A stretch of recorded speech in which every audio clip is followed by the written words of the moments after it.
Kalau si Anies Baswedan jadi presiden, bahayanya lebih daripada zaman PKI. Saya jamin, saya sumpah demi Allah. Lihat saja. Ini saya sampai sumpah loh. Karena saya mencermati siapa si Anies, siapa di belakangnya si Anies, siapa, bagaimana karakternya si Anies. Dan dengan politik-politiknya yang kotor, yang licik itu ini. Aduh, masa ampun dah si Anies ini. Gak tahu malu. Orang-orang bodoh ini pada milih orang bodoh lain untuk jadi nahkoda dari kapal itu. Jadi ya kapal itu berlayar entah kemana. Negara yang menganut sistem demokrasi itu ibaratkan sebuah kapal yang dinahkodai oleh orang bodoh. Itulah alegori kapal bodoh, sebuah kritik dari filosof terkemuka Plato tentang demokrasi.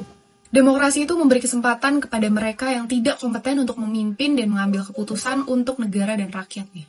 Ibaratnya gini, ada sebuah kapal yang lagi berlayar. Di dalam kapal itu hampir semuanya orang-orang bodoh. Tapi ada satu orang yang dia tuh benar-benar ngerti banget tentang navigasi kapal gitu.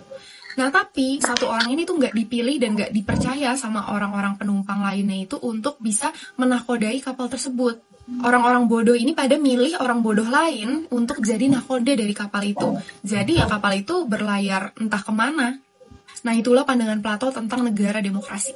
Kalau dipikir-pikir nggak salah juga Bung Plato ini.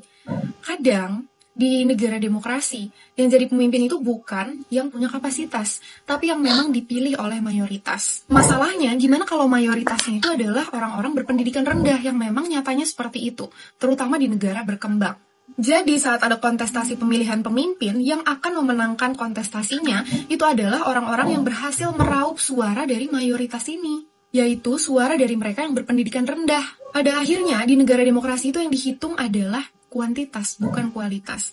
Jadi, yang akan menang menjadi pemimpin itu adalah orang-orang yang memiliki popularitas. Masalahnya, popularitas ini tidak melulu dibarengi dengan kapabilitas. Nah, ini yang dikritik Plato. Ketika kita memberikan kesempatan kepada orang bodoh untuk memilih, maka mereka cenderung akan memilih yang sama dengan mereka, orang yang bodoh juga. Para calon pemimpin akan berlomba-lomba untuk mendapatkan popularitas, bukan meningkatkan kualitas. Kasarnya, orang-orang bodoh ini akan selalu dikapitalisasi oleh calon pemimpin untuk meraup sebanyak-banyaknya suara. Jadi saat seseorang ingin memenangkan kontestasi pemilihan di negara demokrasi, yang menjadi target itu adalah orang-orang yang tidak berpendidikan. Pertama, karena mereka itu adalah suara mayoritas, dan pastinya lebih mudah untuk dirayu, dibujuk, diberikan iming-iming, disuapi makanan, hingga diperalat. Padahal dibutuhkan pemikiran dan pertimbangan yang cermat dan kritis untuk memilih seorang pemimpin, apalagi pemimpin dari sebuah negara. Gitu kata Plato. Pak Anies Baswedan, skornya 9. Skornya 9, siapa ini Pak? Pak Anies Pak Baswedan. Anies Baswedan. Alasannya? Hutang Jakarta dibayar tunai, hutangnya stadion milik masyarakat yang diminati oleh masyarakat JIS. Ya, beliau bangun zaman beliau. Oke. Pemimpin-pemimpin DKI itu adalah terbaik di masanya.